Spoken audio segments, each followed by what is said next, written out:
ஒரு முதலமைச்சர் பேசுறாரு, களவாணின்னு பேசுறாரு. இதே அந்த திரு விஜயை பார்த்து சொல்றதுக்கு எவ்வளவு நேரம் ஆகும்? இவர் தான் களவாணி.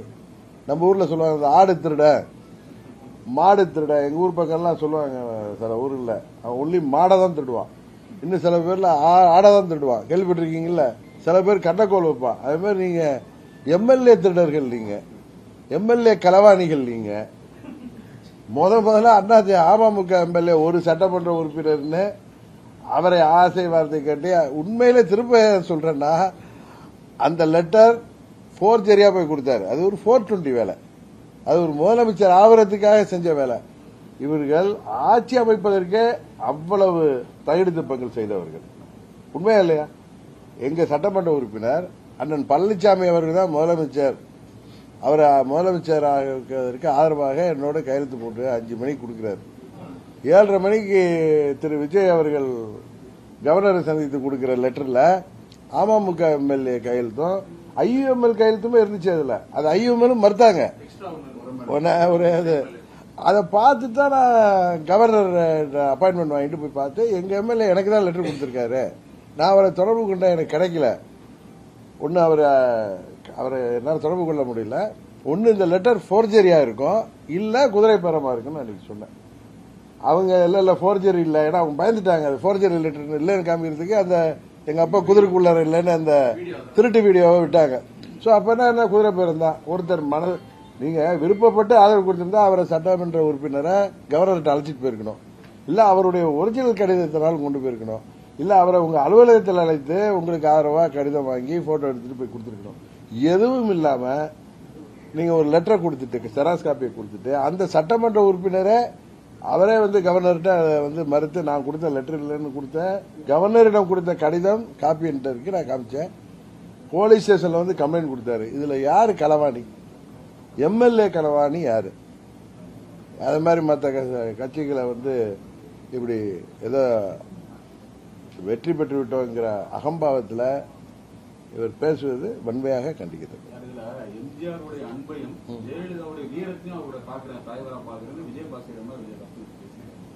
சொல்லிருப்பாங்க. அவருக்கு என்ன கன்சிடரேஷன்ல எதுக்காக அவர் திரு ஏபிஎஸ் மேல கோவம் வருது, அதுக்காக சட்டமன்ற உறுப்பினரை பதவியை காலி பண்ணிட்டு அதை ராஜினாமா செய்துட்டு ஒரு கட்சிக்கு போக வேண்டிய அவசியம் இருக்கா? எனக்கு இதை விட விஜயை விட இன்னும் அழகா தமிழ்ல பதில் சொல்ல தெரியும். எங்கேயோ கோச்சிக்கிட்டு எதுக்கோ போனாங்க மாதிரி இவர்களெல்லாம் வர வைக்கிறது என்னங்கிறது தெரியும். இதுல இன்னொன்னு இந்த நேரத்தில் நான் விளக்கம் கொடுக்கணும். திமுக அண்ணா திமுக சேர்ந்து ஆட்சி அமைக்க இருந்தார்கள், 2 பேரும் கூட்டு களவாணிகள் சொல்றாரு. நீங்க பண்ணிருக்கிறதே களவாணி வேலை தானே.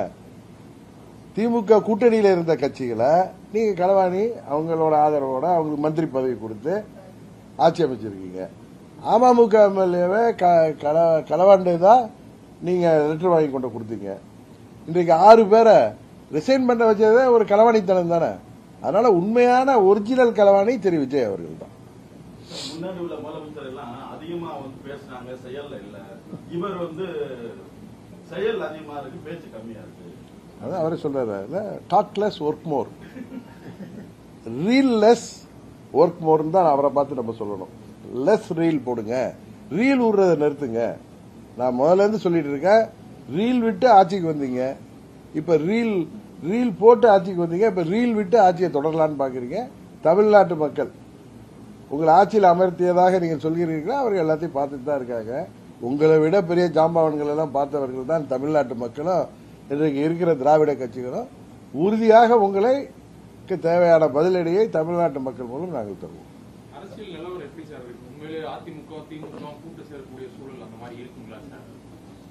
இல்ல, இதெல்லாம் முன்னாடியே நம்ம கணிச்சு சொல்றதுக்கு நான் ஒன்றும் மெட்ரலாஜிக்கல் டிபார்ட்மெண்ட்லயும் வல்லுநரும் கிடையாது, ஜோதிடரும் கிடையாது.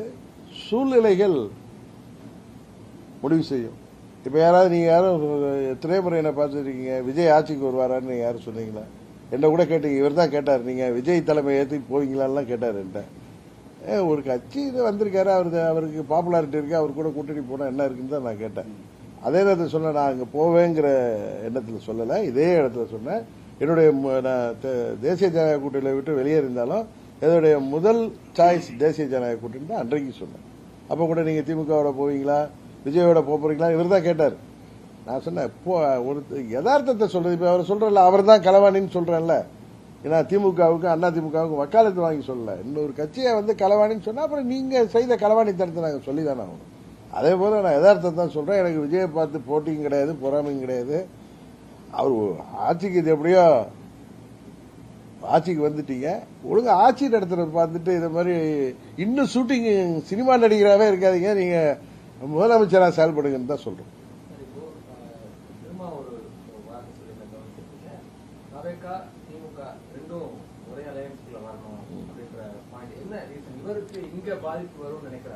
இல்ல இல்ல அவர் வந்து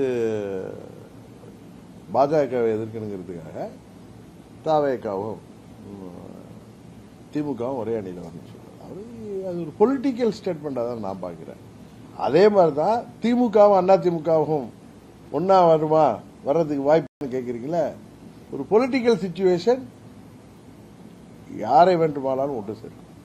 அதுதானே இது வரைக்கும் கடந்த காலத்தில் பார்த்துருக்கோம். பேரறிஞர் அண்ணாவும் ராஜாஜியும் ஒன்று சேர்ந்திருக்காங்க, சரிதானே? அதனால பல முன்னுதாரணங்கள் இருக்கு. அதனால நீங்க இதையெல்லாம் வந்து இது நடக்குமா அது நடக்குமா இது கூடாதா அப்படிங்கிறது. இப்ப திமுக கூட்டணியில ஜெயிச்ச கட்சிகளை தன் பக்கம் இழுத்து இல்ல அவர்கள் போய் ஆதரவு கொடுத்து அமைச்சர் பொறுப்புல தாவேகா கூட்டணியில இருக்கிறது நியாயம்னா எந்த கூட்டணியும் நியாயம்தான். அரசியல் சூழ்நிலை தான் முடிவு பண்ணுறீங்களா சார்? அதிமுக திமுகவோட சூழ்நிலை தான் முடிவு பண்ண. எந்த சூழ்நிலை தானே. விஜய் வந்து அந்த அளவுக்கு வல்லமை படைத்தவரா இருக்கா சார்? ரெண்டு பேரும் சேர்ந்துதான் அவர் வீழ்த்தக்கூடிய அளவுக்கான நிலை இருக்கா சார் அரசியல்ல? இந்த தேர்தலில் அவர் 35% வாக்கு வாங்கியிருக்காரு, கரெக்டு தானே? எங்க கூட்டணி 23% வாங்கியிருக்கு, திமுக கூட்டணி அதை விட அதிகம் வாங்கியிருக்கு.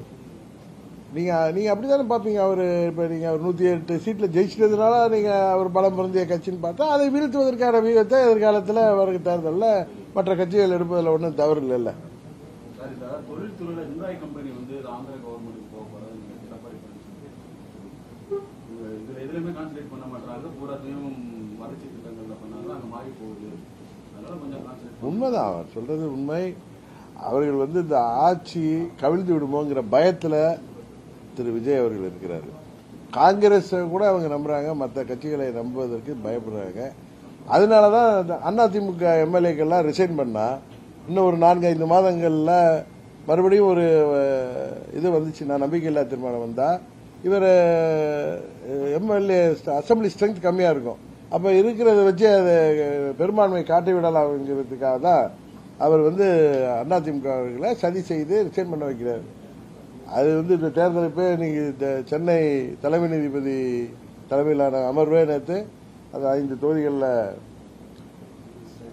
வந்து தேர்தல் நடத்த அறிவிப்பு கூடவேன்னு சொல்லியிருக்காங்க. அதனால அது தேர்தல் நடக்காம இருக்க விஜய்க்கு அது வந்து சாதகமான ஒரு சூழ்நிலை உருவாக்குவதற்காக செய்த இது ஒரு தந்திரமான நரித்தனமான களவாளித்தனமான நடவடிக்கை தான் சட்டமன்ற உறுப்பினர்களை ரிசைன் பண்ண வைப்பது. அதுலதான் அவங்க கான்சென்ட்ரேட் பண்றாங்களே தவிர வேற எந்த வளர்ச்சி திட்டத்திலையும் அவங்க ஒன்றும் கான்சென்ட்ரேட் பண்ணல. சும்மா ரீல்ஸ் போடுறாங்க, அவ்வளவுதான். ஏன்னா ரீல்ஸ் போட்டு மக்களை ஏமாத்தி ஆட்சிக்கு வந்த மாதிரி இப்ப அது நடந்ததா இது நடந்ததா போடுறாங்க. அவங்க உண்மையிலே இப்ப செயல்படுறது கரூர்ல வந்து பேசியது இதெல்லாம் பாத்தீங்கன்னா அவர் வந்து ஒரு தேர்தலுக்கு முன்பு பேசிய அதே ஸ்டைல பேசுறது காரணம் ஆட்சி கவிழ்ந்து விடுவோங்கிற பயத்துல ஆட்சியை காப்பாற்றிக் கொள்ள வேண்டுங்கிற பயத்துல தான் செயல்படுறாங்க தவிர வேற தமிழ்நாட்டு வளர்ச்சி எதுலையுமே அவர்களுக்கு எந்தவித ஈடுபாடும் இருப்பதாக தெரியவில்லை. புதிய கவசம் வைகோ அவர்கள் மாறி வைகோ அவர்கள் கவசமா இருந்து அவங்களுக்கு வரக்கூடிய பதிலடிக்கெல்லாம் நான் வந்து செயல்படுவேன் அப்படின்ற திரு வைகோ அவர்கள் கடந்த காலத்தில் இது மாதிரி பேசியதை நீ சோசியல் மீடியாவில் கூட பேசியதில் போட்டிருந்தாங்க. திரு கலைஞர் அவர்களுக்கு நான் வந்து கவசமா இருப்பேன்னு பேசினாரு, அம்மா அவர்களுக்கு கவசமா இருப்பேன்னு பேசினாரு. இன்றைக்கு திரு ஸ்டாலின் அவர்களுக்கு கவசமா இருப்பேன்னு பேசினாரு, இன்றைக்கு விஜய் அவர்களுக்கு கவசமா இருக்கு. அவ்வளவுதான். அவர் வார்த்தை அதை தான் ஆளுக்கு தான் மாறினார். பழைய மக்கள் நல கூட்டணி வந்து உருவாயிருக்கல சார். பழைய மக்கள் 2.0 சார். எது இல்ல கைது அந்த கூட்டணி கட்சிகள் எல்லாமே வந்து அன்னைக்கு விஜயகாந்த் சார் இருந்த இடத்துல இன்னைக்கு விஜய் இருக்காரு. நீங்க விஜயகாந்தோட திரு விஜயை தயவு செய்து ஒப்பிடாதீங்க.